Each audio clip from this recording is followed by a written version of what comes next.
afternoon, ladies and gentlemen. Welcome to this session, which is Fixing Human Error. The weakest link is still the strongest threat. So we have a number of experts who will talk you through the various stages of this. If I may introduce myself, my name is Paul Allen. I run a PR firm, Paul Allen Associates. A number of years ago, I decided we specialize in crisis management, went back to college and became a cyber expert. So when the hits the fan, we can go toe-to-toe with the chief technical officer and we can try and work out the solution.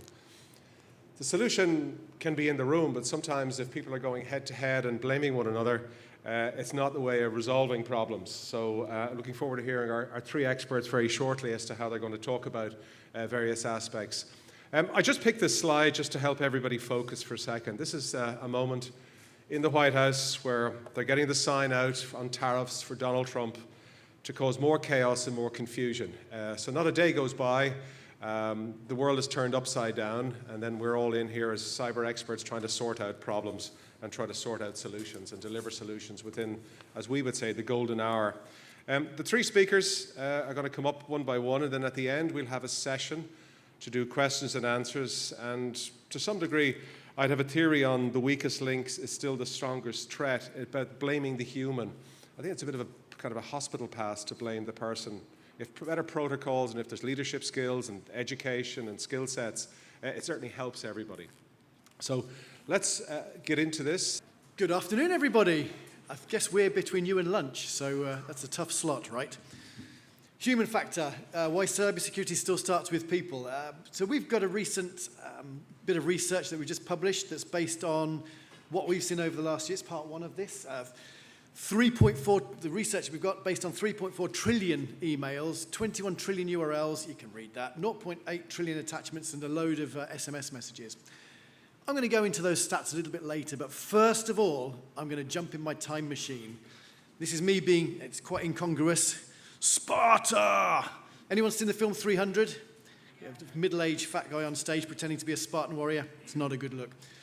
Right, you remember the story, right? The historical story of the historical, legendary, mythical, whatever, the Battle of Thermopylae, where you've got your 300 Spartan warriors. Actually, there was quite a few more than that. A few Greek resources came in and helped against the might of the Persian army. King Xerxes' army comes off the ships, battles them, and the Spartans hold the pass at Thermopylae for several days, 3 days, until the Persians find a way up the mountain, round the back, and rain down hell and fury and fire of arrows, pretty much killing them all. How did the Persians get round and find that secret path up the cliff? The Spartans were betrayed by Ephialtes. In the film, he was portrayed as this sort of angry hunchback. We don't know what his motives were. It could have been greed, could have been revenge. Still, back in time, the myth of the Trojan horse. We love a Trojan horse in security, right? Everybody, it's a great example. The original story, you've got the Trojan, the War of Troy, the Greeks trying to get Helen back on the beaches outside the fortified city-state. 10 years, everybody's bored. When will this war be over? The Trojans in particular, God, we need to get out and see the world. Odysseus comes up with this great idea. Let's give them a gift, pretending it's a peace gift, and fill it with soldiers. They'll never fall for that. Yes, they will. The Trojans see that. The Greek army, all of them have hidden. Not easy to hide that many people behind a sand dune, but yeah, they've hidden. The Trojans see the horse, think, great, this is wonderful. We want peace. They are motivated by this emotion. They are sick of war. Laocoon, the prophet, says, beware of Greeks bearing gifts. He gets dragged off by serpents to his death. The Trojans let the horse in, and you know what happens next. The city is sacked. Moving forward in time, World War II. Has anybody ever heard of Operation Mincemeat? Yep. Where the British Army throw the body of a soldier dressed up as an officer with some secret plans. The Spanish grab him, they find him in the water, give him to the Germans. The Germans say, yes, we've got some secret plans. Let's move our forces there to fend off this attack. And of course, the armies come in from a different way and have a bit more success than they might have otherwise done. Here we see the human element that has been used for centuries, human frailties. People believe what they want to believe. People are motivated by their emotions. Okay? Many, many years ago, back at InfoSec in London, I gave a presentation on the anatomy of a hack. I went along this sort of premise of 4 key stages, the 4 A's I called them: assess, analyze, attack, and act. Initially, a hacker would assess an organization's environment, look for publicly available information around their network infrastructure. They would then analyze it. What are the, doing port scans, what's open, what's available, what vulnerabilities might apply if I attack them. Then comes the attack, attacking those vulnerabilities, buffer overflow, password, default admin password, other exploits and techniques. Once in, they would act. The new attack, the new hack is very similar. You've still got these 4 A's, but they're being applied to people within organizations. Criminals will still assess. They will look for publicly available information about individuals, social networks. It's all out there. I'm not on Facebook, but I'm on LinkedIn. There's information about people on corporate websites. You can build a profile, and they will use artificial intelligence to do this very, very quickly, as we presented in a session earlier. They will analyze those individuals, understand what motivates them, what drives them, what they're interested in, and then build out an attack based on those interests, something designed to target that person's interests. It might be a phishing attack, it might be a specific lure to click on something or take some specific action.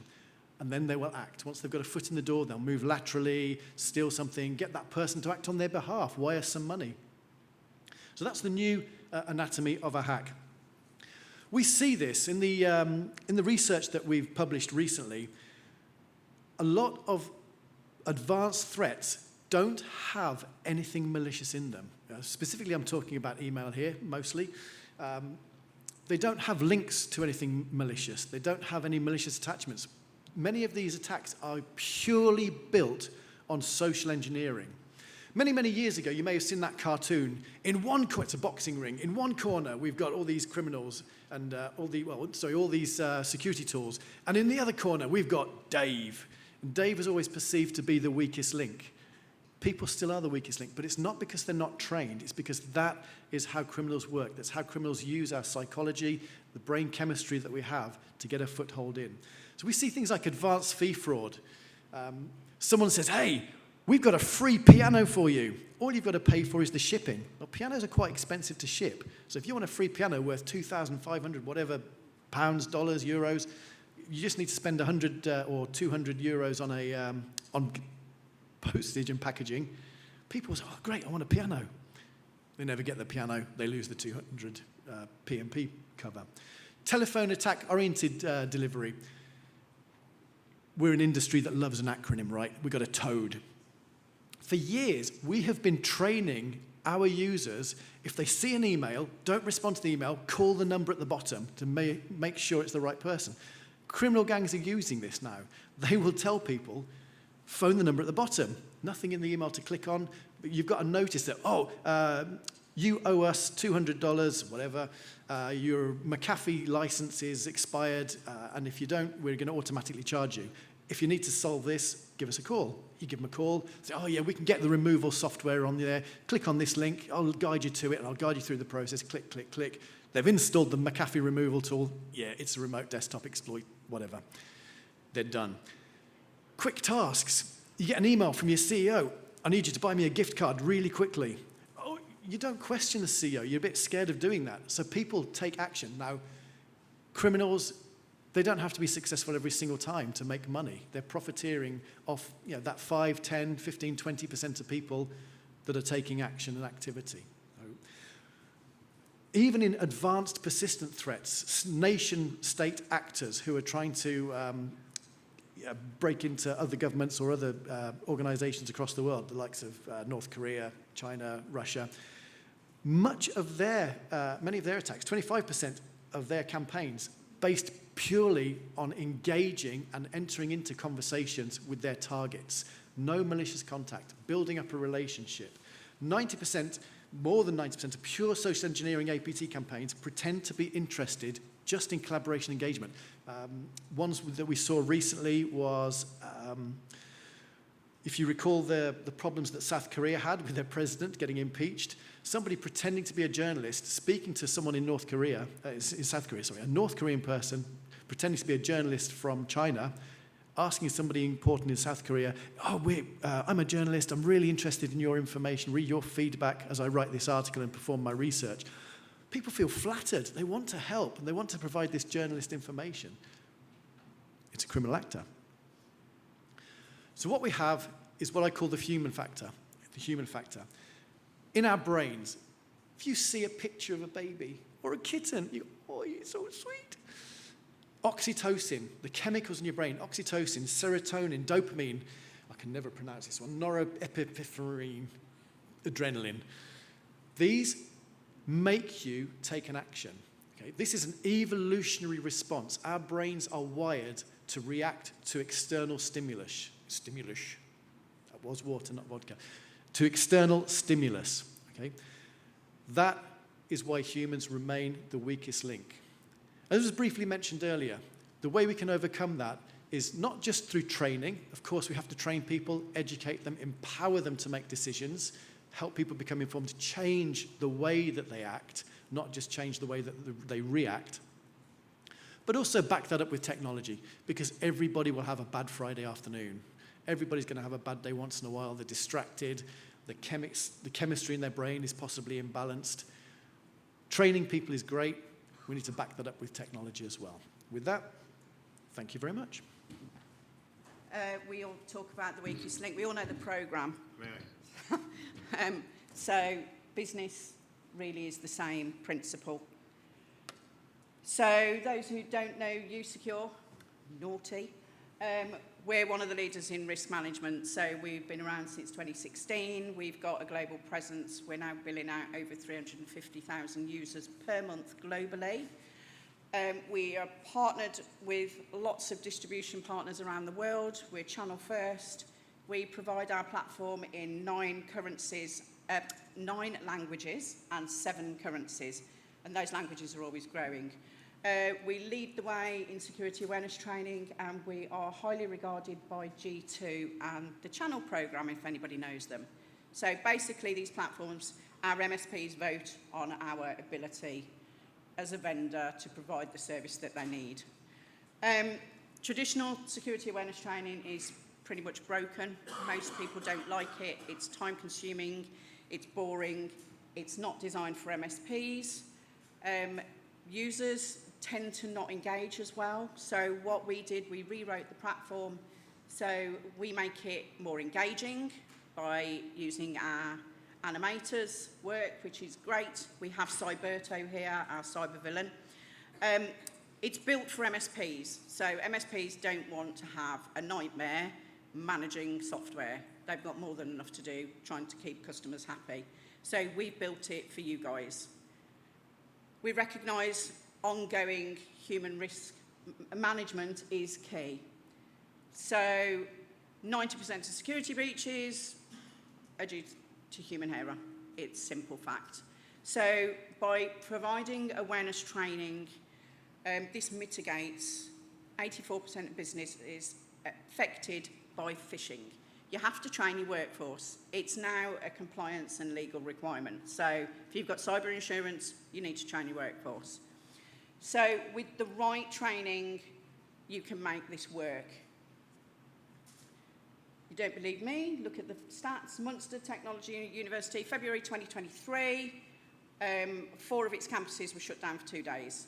That was a breach of its IT and phone systems. So they confirmed it had been a ransomware attack. And on February the 12th, the data was staff and student data. So it basically caused an absolute headache, not only for financial reasons, but reputational reasons. People don't think about the damage that it does to their business reputation. So what we do is we look at it from the other side. So as businesses, you want to invest in your technology, in your infrastructure. We want to invest in people. Unless you've got a business with people in it, you haven't got a business. So we like to create the next generation of cybersecurity warriors. It was meant to have blue hair, but they got it wrong. So when it comes to security, culture is king.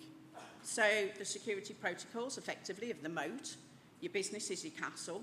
But if you've got nobody standing guard, If somebody walks in with the keys to the castle and just downloads something or blows it up, you are in a bit of a mess. So you've got to look at your workforce.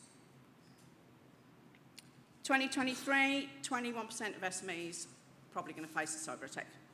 99%, 200. These are just some stats.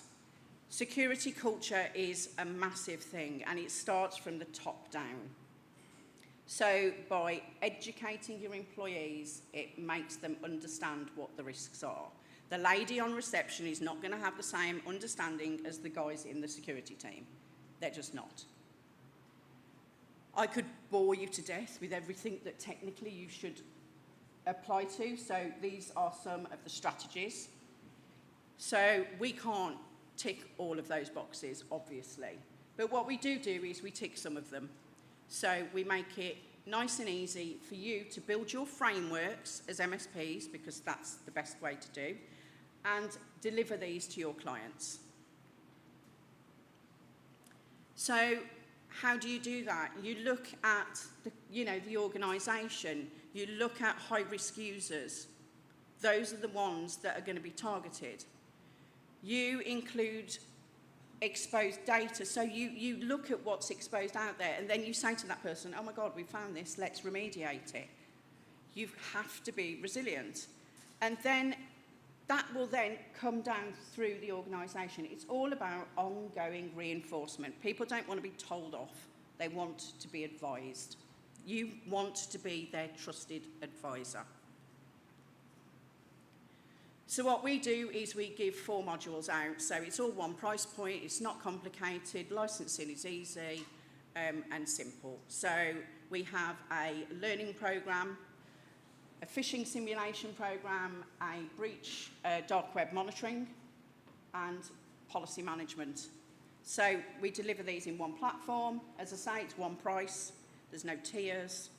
So it's really easy. The users, what makes us so unique is the users, when they get integrated into the platform, they are tested on their individual knowledge. So Joe on reception will have a different knowledge set to Bert in IT. So their learning programs are designed for their knowledge. They go basic, intermediate, advanced. If you have one course a month, it will last you for 3 years. We are a fit and forget. You then combine that with phishing simulations. We provide you that library, so again, you don't have to sit there for hours trying to design a phishing campaign. We give you them. You can if you want. Some people do spear phishing campaigns on an ad hoc basis to try and catch people out. Most common is, we're changing your holiday policy, click here. And everybody's like, I'm not having my holiday policy changed. So, you can design it however you want. It's flexible.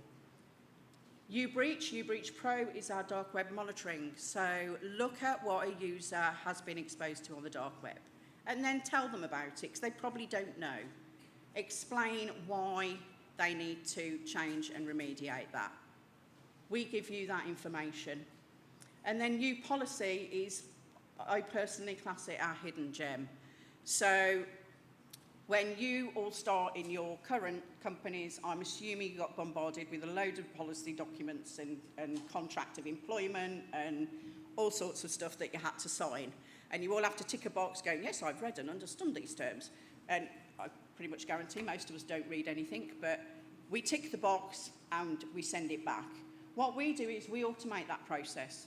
We give you a whole library of security documents, and these are all around compliancy, ISO, NIS2, DORA, the list goes on. So we allow the automated deployment and audited fashion for these documents. So an ISO auditor can walk into your business and they can say, right, who has signed what, when are they due to sign it next, and what version was it? And we can show you on our platform. So how we work is, a user comes into an organisation, they get synced with 365, they get their gap analysis assessment. So that then delivers the automated learning and training. We interject that with phishing. We back that up with policy. So if somebody gets caught on a phishing campaign, you then refer them back to the policies, and this is why we're doing it. It's for your benefit, not just the company. We send them reminders. So they will, if they're away, they'll come back and they'll get a reminder. Reporting, everybody loves a report. You know, we get asked so much, oh, can you do reporting? Yes. We got lots of them. Lots of them are automated. And then obviously with the breach detection, we back all that up. So you guys want to make money? So we can package our products in different ways. So you can have security stacks. Seems to be quite common growth now with MSPs and resellers providing a core security stack. They'll do a basic maybe and an advanced. So our modules can also be split out. So you can activate 2 out of 4 for your core element and then activate the other 2 for your advanced. It gives you the flexibility. You can have one of the elements. We don't mind. Flexible monthly billing. You don't have to have 25 users to use us. You can have 2, or you can have 2,500. Our biggest client is a very large airline based in Singapore. They license out 25,000, so we are scalable. We do also offer an annual billing model, which Renaissance can also offer. So if you've got an enterprise customer or somebody who wants to do the traditional route of annual upfront, we can accommodate that. Slightly different price point, obviously. How you secure will support you guys is our support is exceptional. We have a 5-minute response time to any support query logged on our platform. You have a dedicated account manager. We can provide you all of your marketing and sales resources and we can brand them for you, and that's all free. We've got interactive videos on our portal and a go-to-market kit for you. So you basically just get a client who's interested. We'll host the demos for you. We do this across the world. You shadow the demos and we just help you with that sales cycle until you're in the position where you're more comfortable to do it yourself. But get us involved. We have a really great relationship with our MSPs. Some of them are here today, which is really lovely. So take advantage, we are there. So security is a bit like broccoli. Nobody loves it, but we all need it. So with Renaissance here, they've got a fab portfolio of vendors that they work with, delivering security across all aspects. So work with Renaissance. They're a really loyal distributor of ours, and we're here every year for them. We can help you design your security stacks to make your life more easy. I'm not going to do a quick talk, so I haven't got time. Thank you very much for your time. Well done. Thanks, Laura. That was very interesting. I just can't help feeling that sometimes, as an outsider, when you become an insider with a company, and when it comes to security, there's some staff just ticking a box. But obviously, what you have, there's a lot of thought gone through some of the products you've offered. Thank you. Now, I'm going to introduce our next speaker. Jeff, this is Jeff Jones. Excellent. Jeff, over to you. Excellent. Very good. I normally try and break the ice with a joke at the start, but then I couldn't think of one. But then the fact that we have a talk about human error and we got the order of the speakers wrong at the start, I thought that actually was quite a funny joke in itself. I thought so, yeah. Very good. Oh, mic up here. There we go.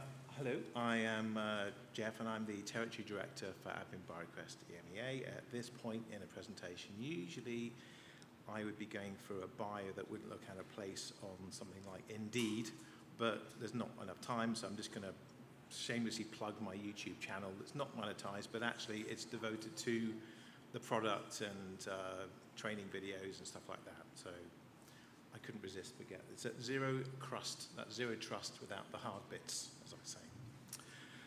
Okay, like and subscribe, as they say. About Admin BioQuest. So we're a Danish company founded in 2006 by system administrators.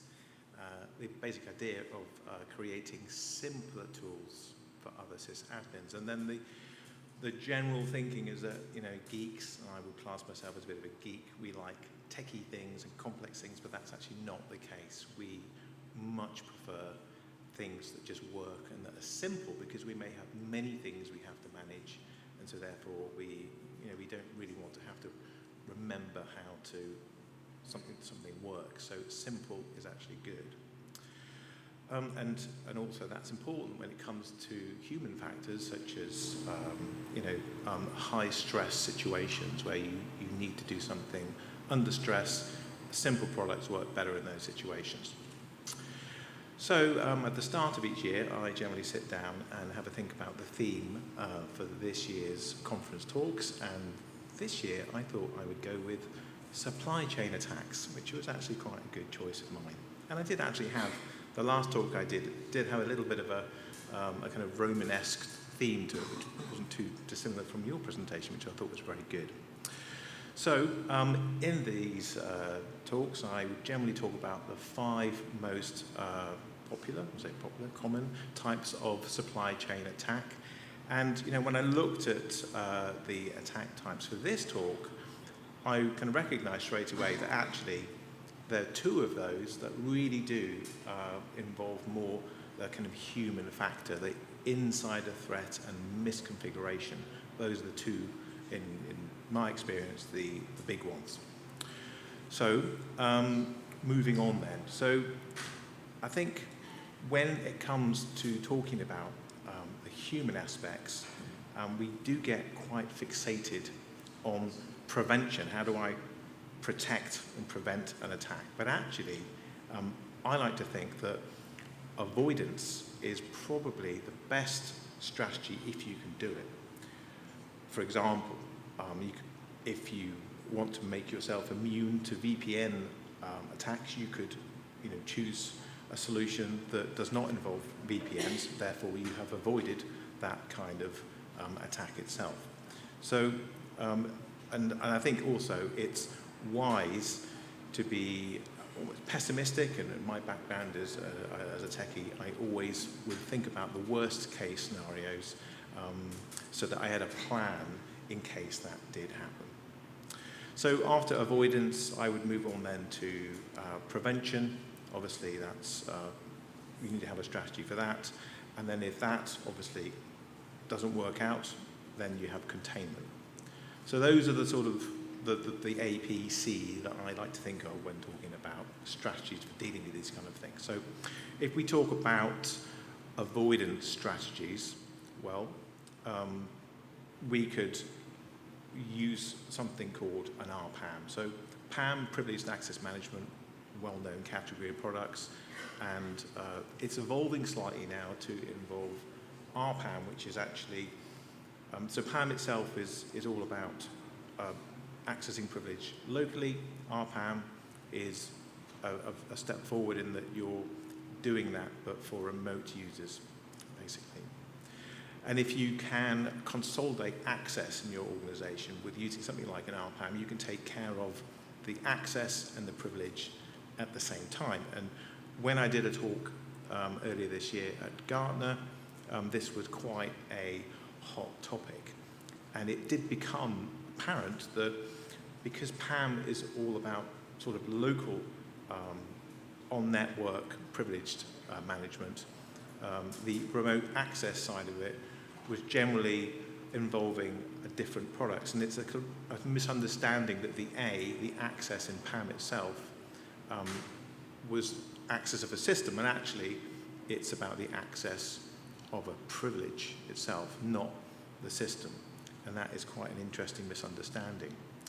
And here's something that I always think is quite amusing, and that remote access solutions are generally categorized as management products, not security products, which is kind of really odd, I think. If we look at remote access through time, maybe I'm showing my age here a little bit, but we probably started off PC Anywhere, anyone knows that. Then we moved on to RDP and remote desktop connection, maybe initially without VPNs and just using firewalls, and maybe later on with VPNs. And then more up to date, you'd use something like TeamViewer. And TeamViewer, they own kind of 40% of the market. But, as I said, they're management products and not security products.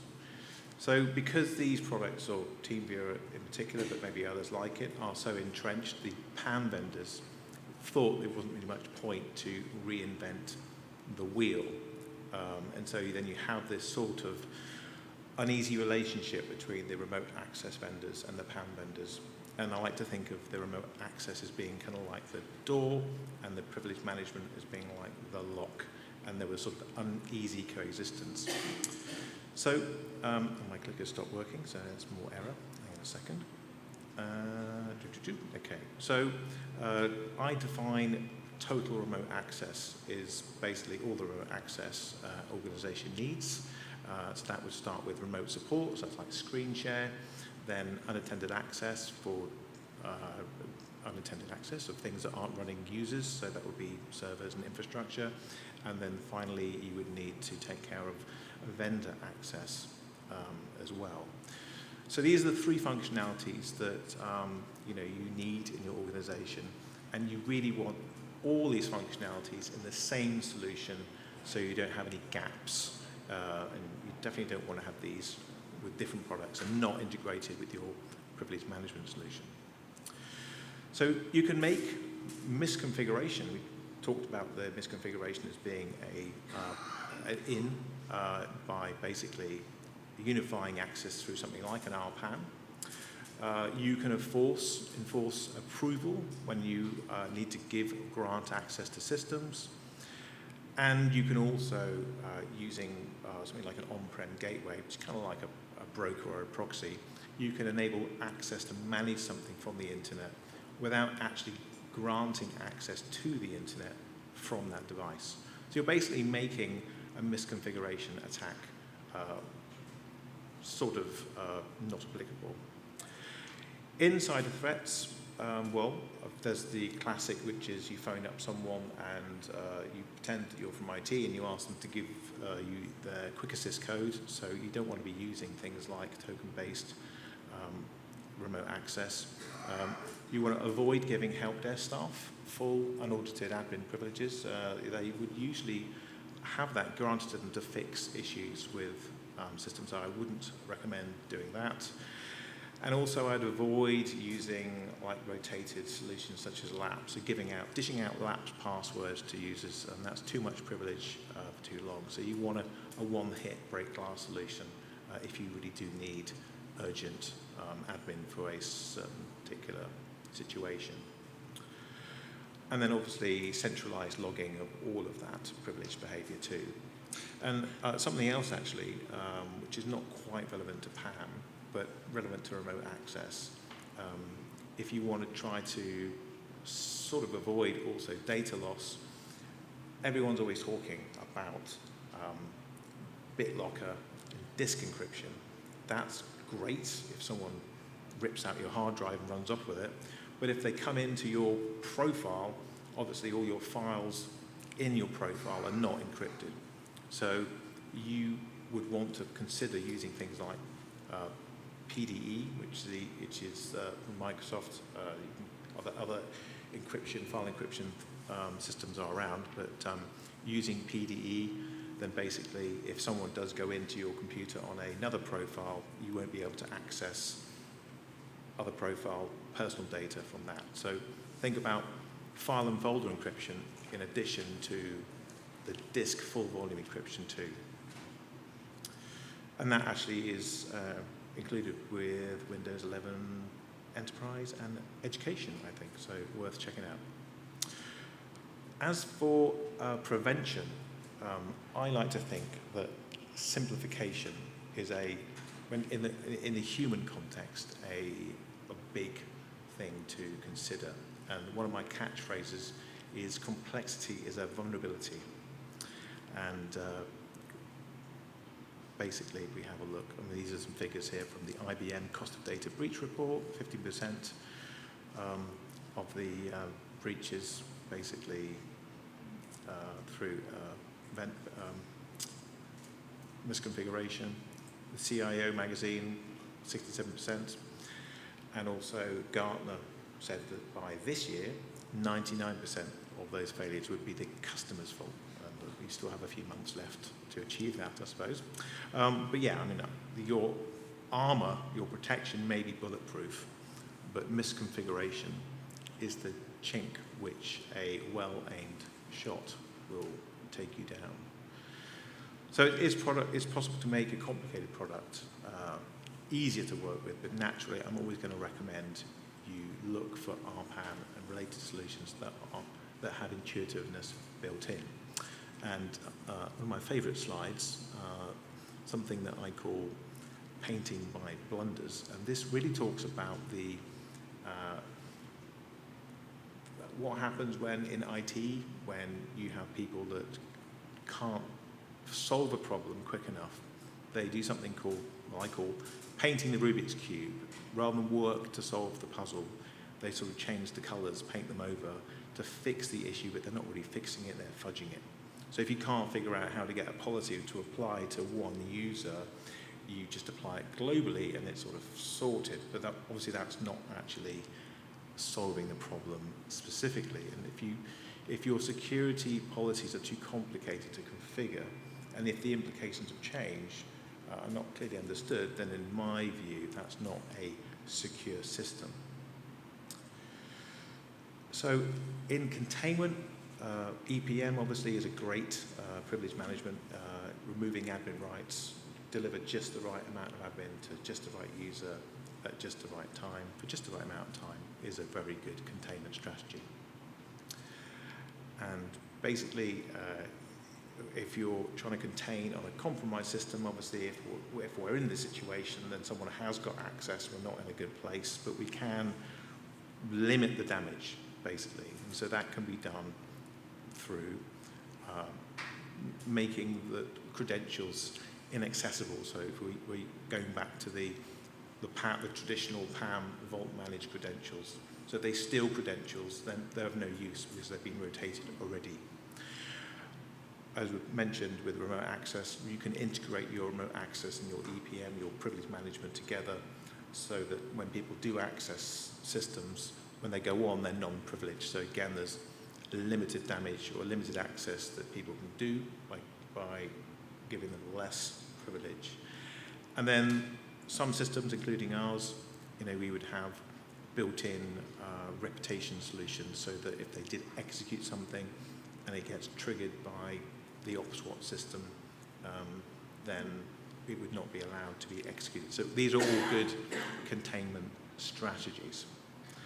Okay, so, and then really, I've got my takeaway statement, and that is that humans will always make errors, but a good RPAM will enable you to avoid and prevent and contain the implications of human imperfections. And that is it.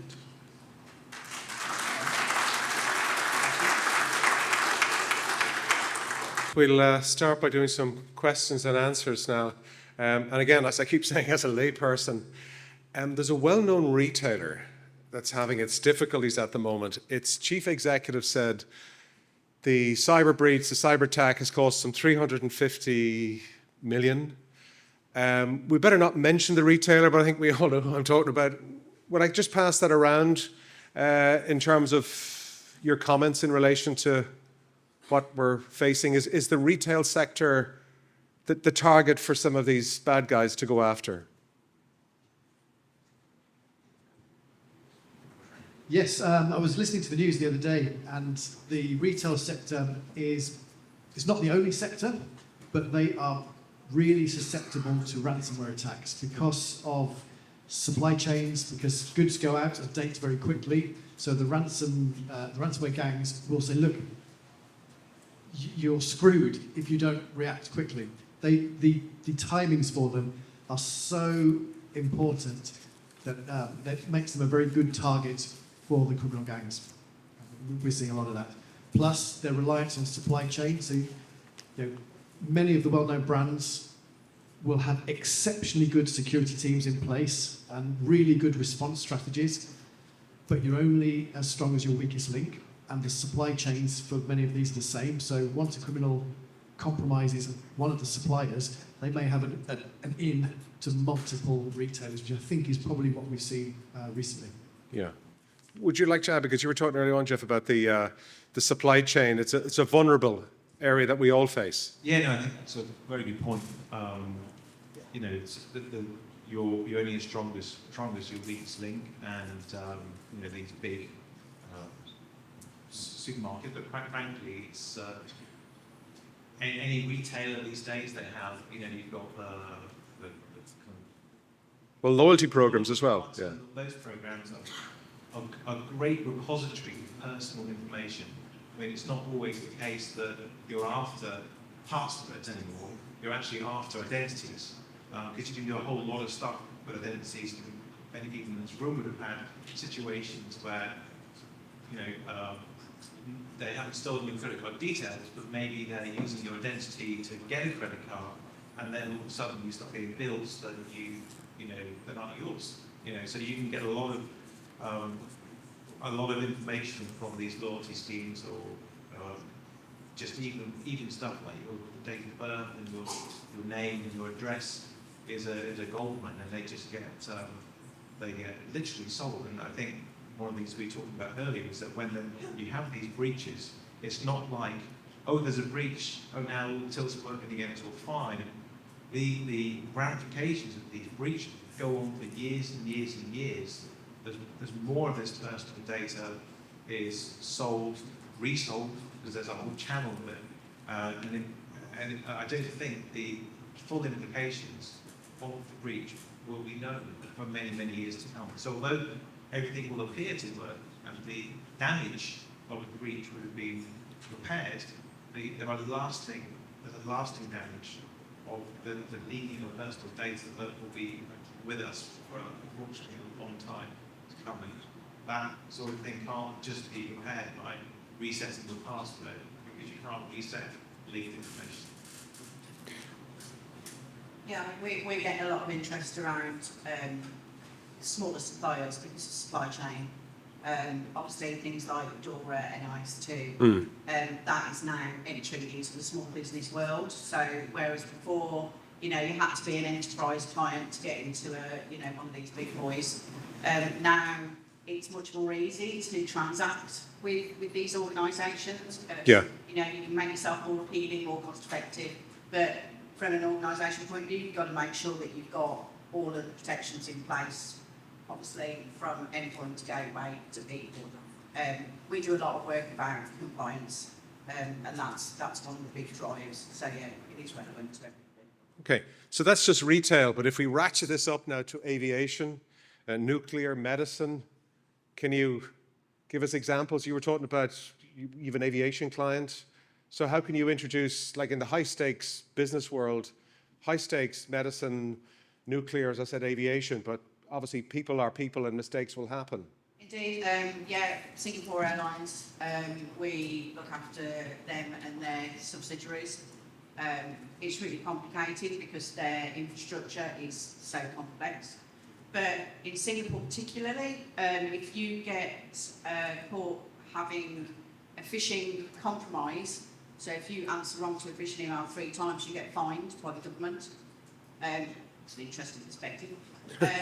But so we work with them, so they're now implementing, our learning course and our phishing. Again, it all comes down to compliancy. We did a project with an MSP that works with healthcare.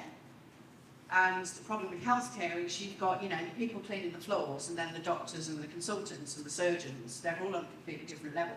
So we were asked to actually write a course for the low-level staff, those people that hardly interact with a laptop, because they're the ones that are most likely going to press something wrong, and they're easy pickings because they've probably got reached out to out there because they don't understand it. So we delivered that course for them. It's a company in Australia, and it really helps bring down risk score. So you've got to think your business is not just your key players; it's all those people that make that business happen, from the top to the bottom. So that's our take. Yeah, I mean, I think from our perspective, we're very much all about privileges and admin rights and stuff. So we have to talk about reducing your attack surface. But whilst I think the thing is that you need to be productive, but at the same time you need to be secure, and that's a tricky balance to have to do, because if you don't get that right, what happens is that you cease to be productive and the business ceases to function, and then what happens is that people then go back to the old ways of using too much privilege. So really, I think for us, so we don't really have, I can't think of any customers that have had our product and that then had a breach, which I suppose is when you get them. But I think really the customers that do come to us that had challenges, one particular sector is like educational, laboratory stuff, a lot of the equipment that is used, machinery, diagnostics tools, they need privileges to control actuators and stuff. And so for us, we would say, principle of the least privilege. You can do privileged stuff with the thing you need to operate that machinery with, but nothing, not one thing more, and for it to be logged and audited for behavioural and reasons as well. So, yeah, minimum privileges, minimum risk. So. It didn't happen in Roman times, did it? Yeah, really is. So I've been doing this for over a quarter of a century, and 10, 15, even only 5 years ago, we were saying that security needs to be taken more seriously at the boardroom. Okay? You need to have some board-level responsibility. Now, I think we're seeing that now. There's certainly nuclear, aeronautics and airlines. Big businesses understand the threat. Some of the retail guys this week have been saying it is their number one concern at a board level. So that's been great to see. It's not happening everywhere. It needs to happen everywhere. But importantly, organisations that take it seriously implement proper policies that are tested and changed and get refreshed. And that is what we need to see happen. Not just in terms of technology, but in terms of how people have a relationship with technology. And that is key. Because it's changing all the time. It's training, it's education, it's awareness. It's leadership. As you said at the beginning, so that's a really nice... Yeah. But why do people still keep making the same mistakes? Is there a way? Like, you guys are on the front line. You must see that on a regular basis. Can you stop opening the Dropbox? Can you stop doing it? There's a couple of reasons. I've got a very similar phrase to yours, that complexity is the enemy of security. So sometimes it's too complex and people find a way around it. People want to do the job. If you think of the path that water takes going down a hill, people will find the easiest way. And sometimes the easiest way is not secure. At that point, security has failed. But at the point that I made earlier, our brain chemistry, we are not the same person every single day. We react and we respond to different stimulus each and every day. I'm old enough to remember the notion of what we used to call a Friday afternoon car. People have got their eye on the weekend. The car that you drive off later on that has been manufactured on Friday afternoon starts to fall apart. Sometimes we turn up with a hangover. Sometimes we're stressed because of something that's happening at home, and you're not thinking in the same way. You'll see. I'm a big sports fan. You see a rugby player miss a kick because he's not concentrating. But you're going to say you're a Spurs fan. Oh. So that's why it keeps going wrong. You need technology to back up education because people are not the same person each and every day. Yes, and we can talk later about licensing of my catchphrase of security is about vulnerability. We can come to an arrangement on that.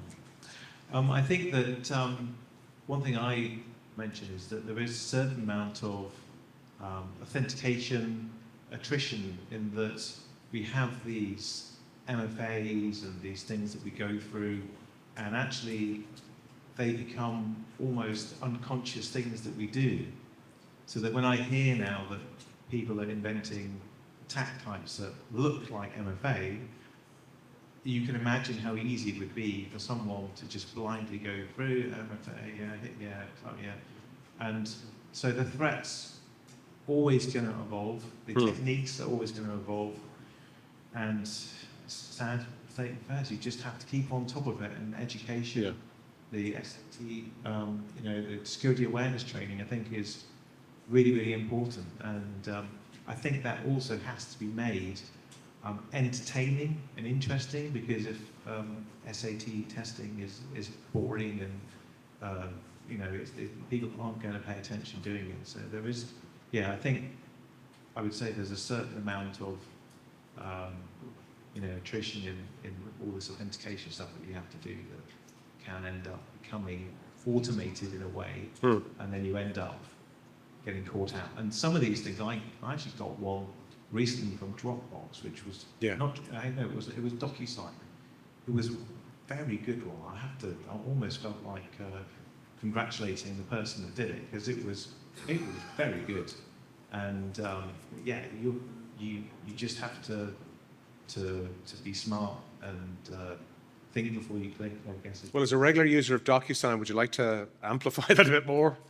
No, it looked like a completely authentic DocuSign thing. I think the URL was like DocuSign.net, or it was something slightly different, and you had to click on obviously I didn't click on the button, but if you clicked on the button, I assume it would take you to a form where you do the usual thing.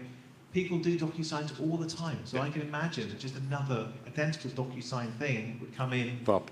and I just got it, and I'm done. So it was a brilliant, a very clever and authentic fish. So yeah. I want to maybe talk about security first culture. How do you embed that into people? Well, like I said earlier, it comes from the top down. So leadership. Yeah. So I think if as directors, managers, you are reassuring your workforce that this is something that you're doing as well as them. So you can't just tell people to do what you've got to do what you do as well as tell other people about it. So if the CEO isn't doing it, why should the workforce do it? So it can't be that important. If the CEO's not doing it, so what? So it has to come down, and it is very much humans have bad days. We all have bad days. How many times have you got stuck in traffic in the car and you're rushing the office and you've got somebody on the phone, and then you suddenly get an email from your CEO going, I really need this doing, please do this now, and you're like, oh shit, okay, yeah. We've all been there and done it. I really did it. So we've had them. When we get a new starter, we seem to get an email from from Charles, the CEO, going, I need you to confirm these details. And I'm like, no, you don't, because you would just phone me. But there will be that time where people go, oh shit, it's the CEO. So, people are led by fear, they're led by urgency, they're led by sheer panic. And also what we are finding is AI. AI is a brilliant thing to help you build your businesses, but it also has that reverse effect. We obviously research phishing techniques, and they're getting really clever now. So you've got to be so cautious. And what we're trying to do is, our courses are constantly updating. We're constantly updating our phishing simulations to try and replicate what is actually happening out there. But you have to stay on top of the game, because AI is only going to get bigger and better. And it's going to make our lives easier, but harder. So we have to be aware of that. So we also reinforce being aware of that.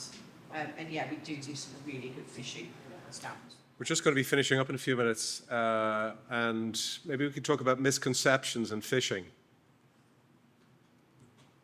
What do you mean by that, misconception? Well, in the context of education and explaining and leadership, the misconceptions that are out there in terms of... Misconceptions?